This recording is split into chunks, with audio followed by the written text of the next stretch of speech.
Débat portant sur l'irresponsabilité pénale à la demande du groupe de l'Union centriste. La parole est tout d'abord à l'orateur du groupe qui a demandé ce débat, Madame Nathalie Goulet pour le groupe Union centriste pour 10 minutes.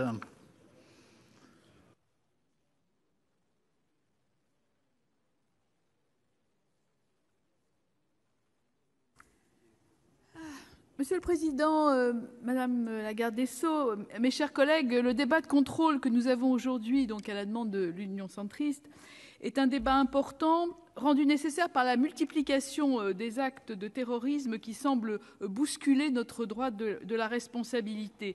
C'est un débat d'opportunité, Madame la Garde des Sceaux, ce n'est pas un débat opportuniste.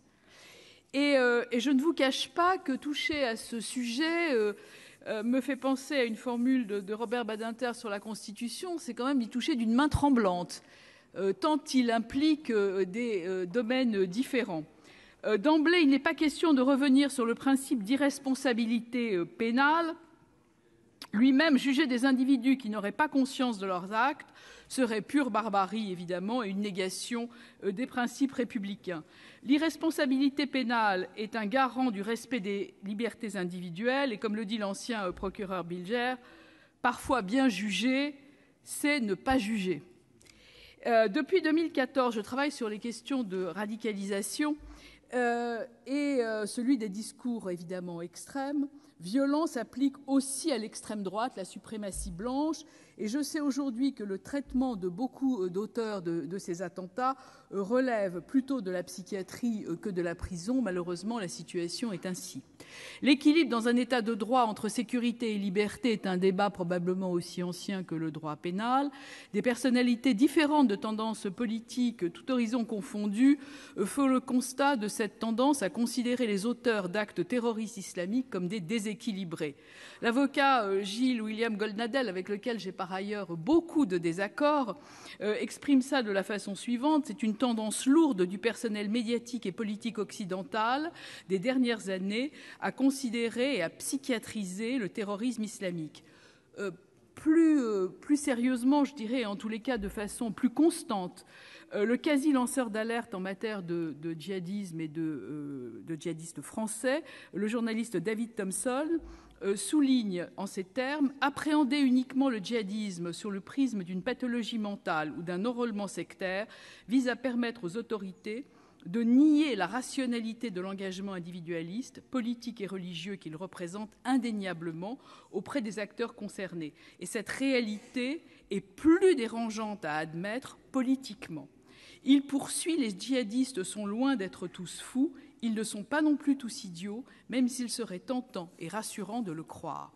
Cette position est aussi partagée par l'avocate générale près la Cour d'appel de Paris, chef du service de l'action publique antiterroriste et atteinte à la sûreté de l'État, qui explique que la psychiatrisation du terrorisme offre un système de défense aux terroristes, à leurs avocats et à leurs familles.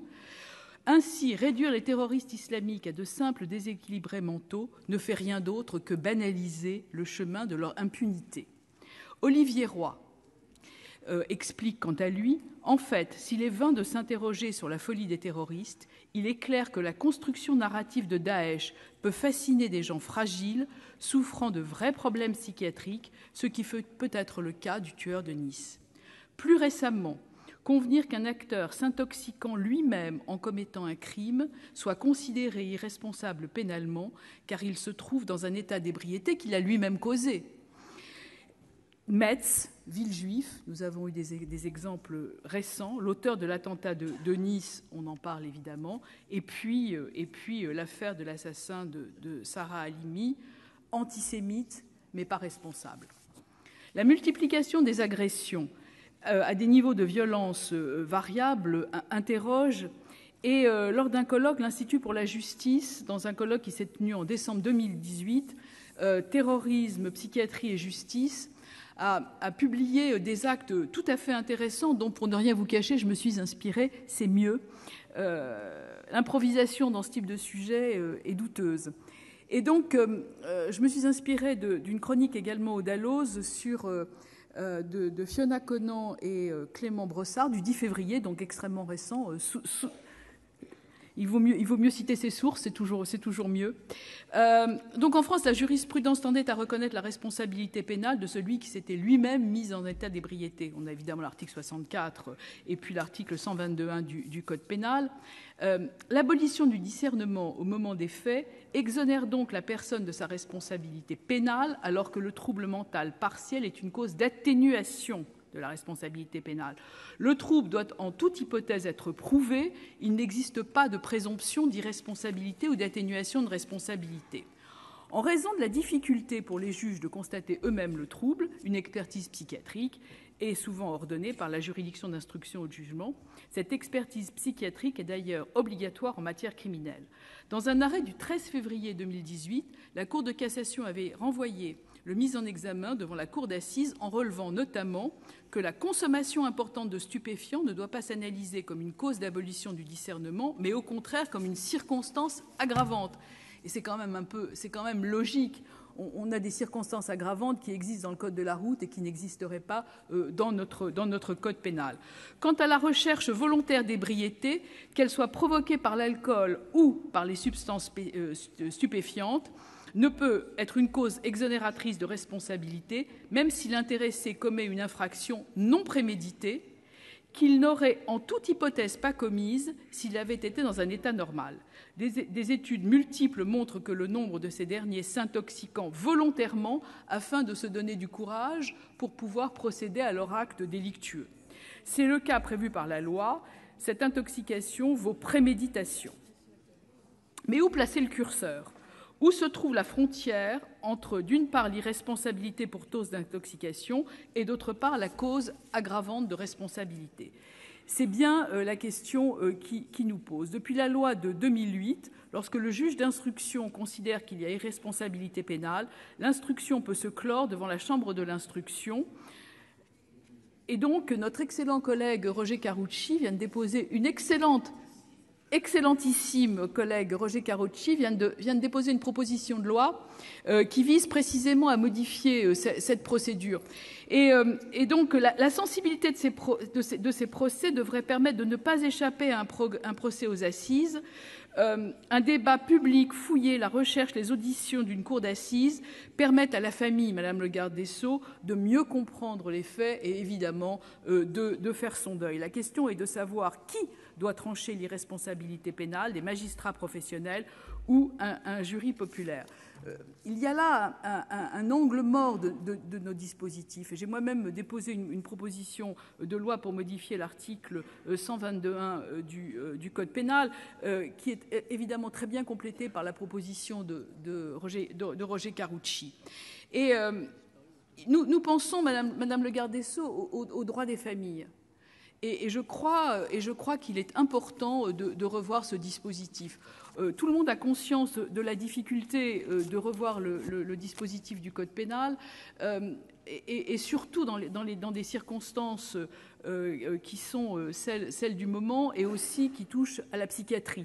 Et on sait que la psychiatrie est un peu le maillon faible dans l'ensemble de ce dispositif. Il y a d'ailleurs une mission d'information en ce moment au Sénat sur ce sujet. Alors je suis allée un peu chercher ce qui se passe à l'étranger. En Italie, les cas d'exclusion ou de diminution de responsabilité renvoient tous à l'altération totale ou partielle de la capacité de comprendre ou de vouloir de leur auteur. Il convient de relever que parmi les facteurs spécifiques d'irresponsabilité, outre les pathologies mentales, l'intoxication ponctuelle ou chronique par consommation d'alcool ou de stupéfiants est largement évoquée dans 5 articles du Code pénal. L'auteur qui savait ou aurait dû savoir que sa consommation causerait une altération de ses facultés est jugé responsable. De plus, si l'ébriété a été arrangée sciemment aux fins de commettre un délit ou de se procurer une excuse, la peine est augmentée. Et la même disposition s'applique dans le code allemand. Dans le code allemand, il n'y a pas de disposition spécifique, c'est la jurisprudence qui, elle, a élaboré un dispositif pour conserver la responsabilité de l'auteur qui commet un acte délictueux dans un cas d'intoxication dont il souhaitait ou pouvait prévoir les conséquences néfastes et qui n'a pris aucune mesure pour empêcher sa survenue. Donc, Madame le garde des Sceaux, je crois qu'on est là dans un sujet qui est extrêmement délicat. qu'il faut traiter avec, pour le coup, discernement, mais je crois que le travail qui est fait par les pénalistes, par les psychiatres, par les parlementaires, devrait vous montrer qu'il y a là quand même une faille, un maillon manquant dans notre dispositif de responsabilité. Et à tout le moins, on ne peut pas arguer de sa propre turpitude, je dirais, en tous les cas. Je ne peux pas être sous l'emprise de stupéfiants volontairement, boire de l'alcool volontairement, commettre un acte délictueux volontairement et ensuite aller chercher une excuse au motif que je n'ai pas conscience de l'acte que j'ai commis. Madame le garde des Sceaux, je conclurai en pensant aux victimes. Je crois que ce maillon manquant serait un maillon supplémentaire dans l'aide des victimes à faire leur deuil. Je vous remercie. Merci, chers collègues.